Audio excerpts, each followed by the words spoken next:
Assalamualaikum warahmatullahi wabarakatuh. Alhamdulillahirabbil alamin.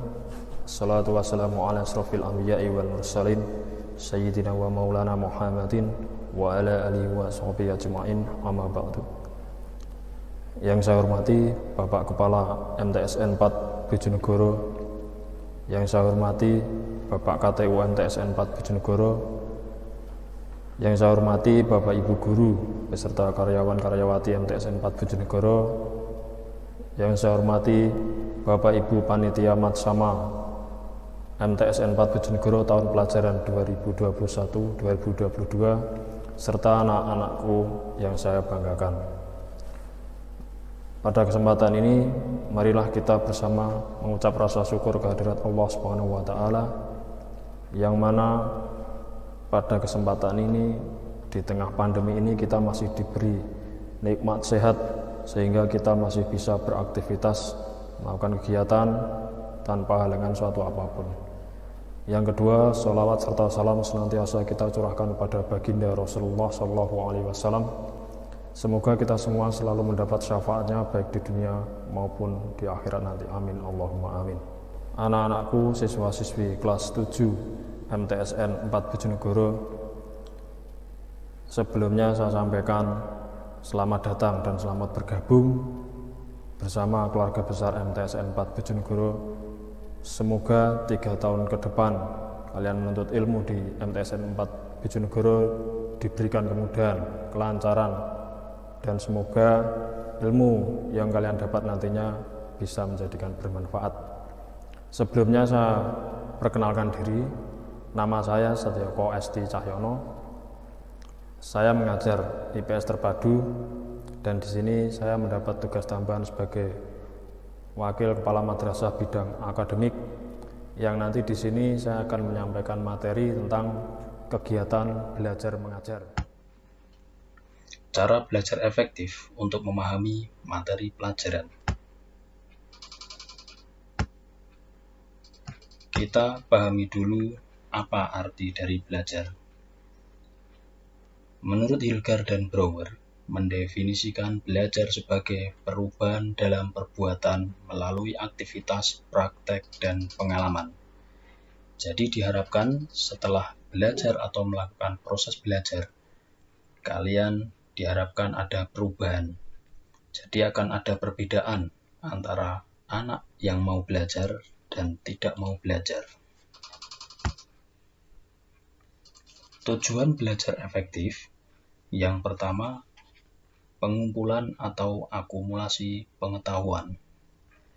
Harapan ketika kalian belajar, kalian dapat menyerap ilmu pengetahuan yang disampaikan oleh Bapak Ibu Guru. Yang kedua, penanaman konsep dan kecekatan. Tujuan belajar selanjutnya yaitu menjadi lebih cekatan. Yang ketiga, pembentukan sikap-sikap dan tingkah laku. Maksud di sini diharapkan sikap dan perilaku kalian akan bisa menjadi lebih baik lagi apabila kalian sekolah di madrasah yang memiliki nilai agama yang plus. Jadi, kalian harus bisa menunjukkan perubahan sikap yang jauh lebih baik lagi dengan mengedepankan nilai-nilai Islami. Karena di MTSN 4 Bojonegoro ini kalian akan ditempa dengan ilmu agama dan ilmu pengetahuan umum. Jadi kalau dulu kalian sholatnya masih belum bisa penuh, diharapkan setelah belajar dan bersekolah di MTSN 4 Bojonegoro bisa menjadi lebih baik lagi sholatnya, ngajinya, sholat duhanya, dan masih banyak lagi perubahan sikap dan perilaku yang bisa ditunjukkan setelah kalian belajar di MTSN 4 Bojonegoro. Fungsi belajar efektif dapat membantu siswa untuk meningkatkan kemampuan yang diharapkan sesuai dengan tujuan yang ingin dicapai. Cara melakukan belajar efektif. Menurut Francis P. Robinson, cara belajar yang efektif itu menggunakan teknik SQ3R. Teknik tersebut antara lain, yang pertama, survei. Kalian cari tahu dulu model belajar seperti apa yang kalian suka. Karena apa? Karena ada sebagian anak yang suka belajar sambil belajar kelompok, ada anak yang suka belajar sendirian, dan lain-lain. Jadi, berusahalah mencari tahu model pembelajaran apa yang pas menurut kalian, agar dalam belajar kalian akan merasa nyaman dan senang.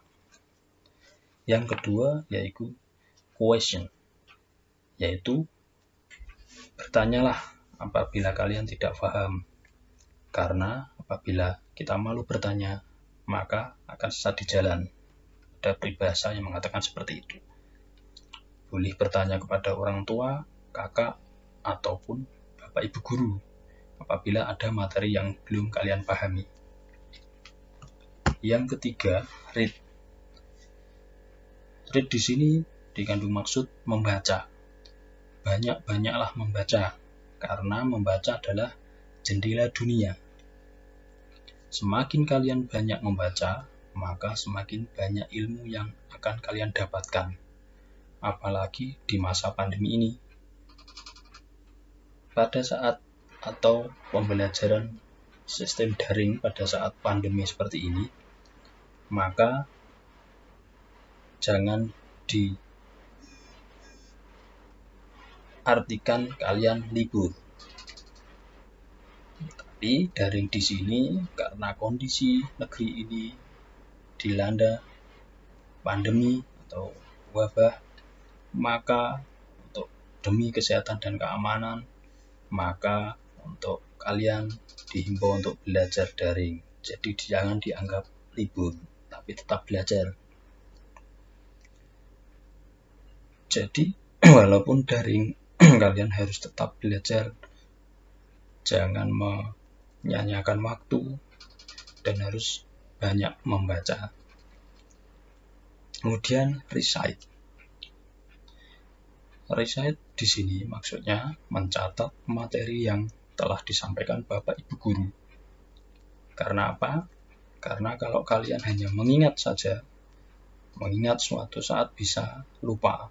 Tapi kalau kalian menulis atau mencatat, maka apabila kalian lupa, bisa melihat catatan yang kalian tulis tadi.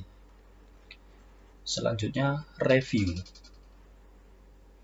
Review di sini maksudnya mengulang kembali materi yang telah kalian terima dari Bapak Ibu guru. Dalam belajar, tentunya kita ada hambatan. Hambatan dari dalam, diantaranya kesehatan fisik. Kesehatan fisik yang kurang baik bisa mengakibatkan kita tidak bisa berkonsentrasi. Yang kedua, intelijensi atau kemampuan belajarnya rendah. Masing-masing manusia memiliki kemampuan yang berbeda-beda. Tetapi apabila kita merasa kemampuan kita kurang, jangan minder. Kita masih bisa belajar, bisa bertukar wawasan, agar yang awalnya kita tidak tahu, bisa menjadi tahu. Ada kebiasaan buruk di antara kita yaitu malas dan suka menunda-nunda. Jadi, jangan dibiasakan untuk menunda-nunda pekerjaan dan malas dalam belajar. Kemudian persepsi negatif, yaitu perasaan pesimis, rendah diri, tertekan, takut, dan cemas. Kemudian faktor dari luar, diantaranya yang pertama, keadaan lingkungan yang kurang nyaman dan tenang. Misalkan gaduh, terlalu panas atau terlalu dingin, kacau, dan kurang tertib. Yang kedua, sarana dan prasarana yang kurang memadai, seperti alat peraga, pustaka, kertas, alat tulis, dan lain sebagainya. Yang ketiga, meja tulis yang kurang bersih dan penuh dengan barang-barang yang tidak diperlukan. Yang keempat, pengaruh teman yang kurang baik. Dan yang kelima, keluarga yang kurang memberi dorongan. Lantas, bagaimana cara mengatasi hambatan agar bisa melakukan belajar efektif? Faktor dari dalam, tentunya kita harus menjaga kesehatan jasmani, menumbuhkan rasa percaya diri, membangun motivasi diri, dan belajar untuk menjaga emosi atau mengendalikan diri. Faktor dari luar, carilah tempat yang nyaman dan tenang sehingga dapat menimbulkan konsentrasi belajar yang tinggi. Kemudian lengkapi sarana dan prasarana belajar sehingga kita dapat belajar dengan nyaman tanpa ada kekurangan bahan atau alat untuk belajar.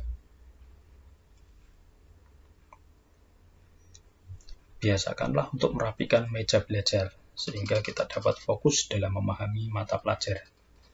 Bertemanlah dengan teman-teman yang suka belajar sehingga kita akan termotivasi untuk belajar lebih giat lagi. Dan mintalah orang tua untuk memberikan motivasi belajar sehingga kita lebih terpacu dan termotivasi lagi di dalam belajar kita. Baiklah, anak-anakku yang saya banggakan, tetap semangat dalam belajar. Mudah-mudahan negeri ini segera terbebas dari wabah pandemi ini, segera berakhir dan kita semuanya bisa menuntut ilmu dengan tatap muka dan tetap semangat walaupun saat ini belajar masih dalam jaringan atau daring, tidak mengurangi semangat kalian untuk tetap belajar dan membaca. Sekian dari saya, kurang lebihnya mohon maaf. Saya akhiri. Wassalamualaikum warahmatullahi wabarakatuh.